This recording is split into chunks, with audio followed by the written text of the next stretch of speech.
সময়টি ছিল 2018 শুরু। উচ্চ মাধ্যমিকের গণ্ডি পেরিয়ে নর্থ ক্যালকাটার মেয়ে বৃষ্টি ভর্তি হলো রবীন্দ্রভারতীতে। ওদিকে রামপুরহাটের ছেলে আকাশ, সে তখন রবীন্দ্রভারতীর সেকেন্ড ইয়ারের পাঠরত। আকাশের বাড়ির অবস্থা তেমন ভালো নয়, তাই আকাশ পড়াশুনোর পাশে নিচু ক্লাসের ছাত্রছাত্রীদের পড়াতো। এতে যা পেত তা দিয়ে তার ভালোভাবে থাকা খাওয়া হয়ে যেত।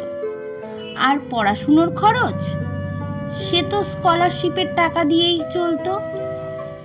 ওদিকে পড়াশুনোয় ভালো হওয়ায় আকাশের পপুলারিটিটা কলেজে বেশ ছিল।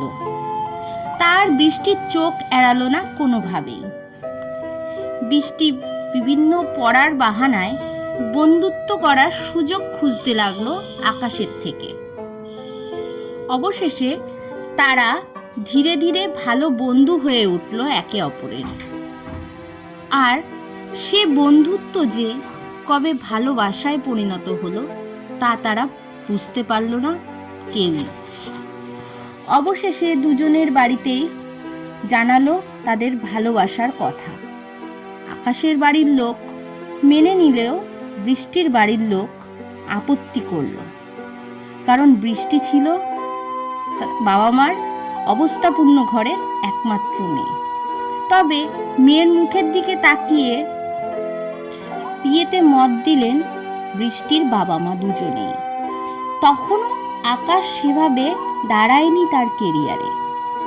একটা ছোট্ট কোম্পানিতে জব করে কেবলমাত্র, আর তা দিয়ে যা পায় তা দিয়ে তাদের কোনো রকম দিন চলে যাচ্ছে।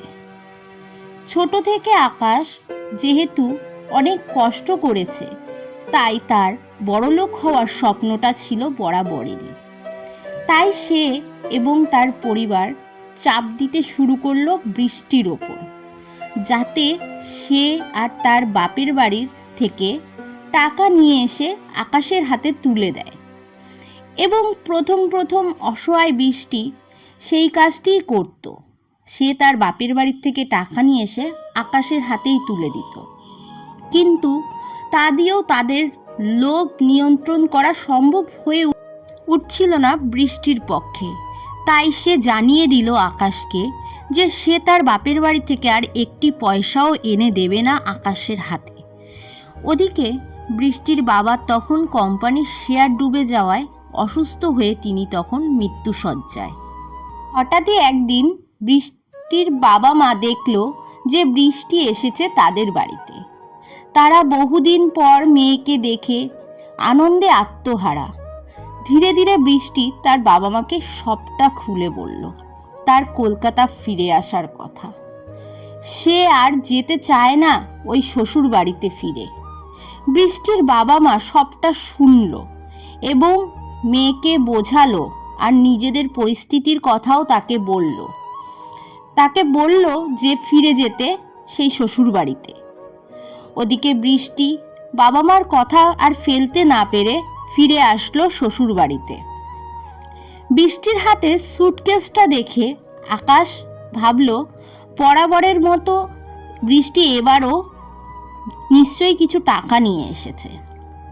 কিন্তু সুটকেস খোলার পর আকাশের মাথায় রক্ত উঠে গেল, কারণ তাতে টাকা নয়, পড়েছিল বৃষ্টির পরার কাপড় কয়টা মাত্র।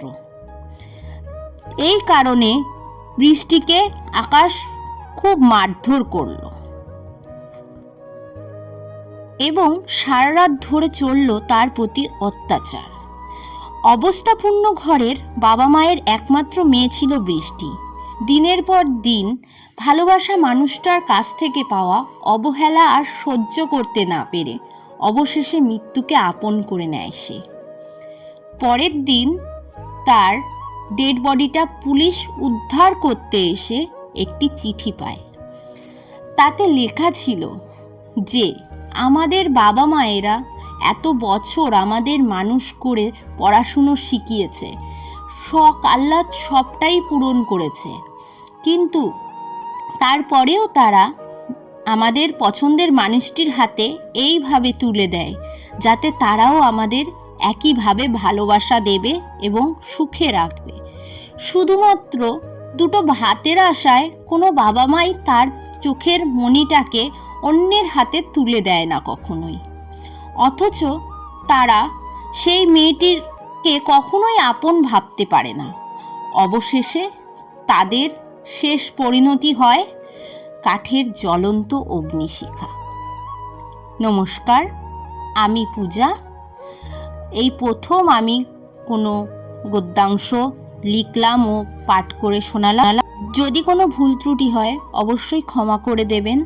আর যদি আমার এই গল্পটি ভালো লেগে থাকে তাহলে নতুন নতুন গল্প পাওয়ার জন্য দয়া করে আমার চ্যানেলটা সাবস্ক্রাইব করে দেবেন এবং শেয়ার করে দেবেন। আজকের জন্য টাটা।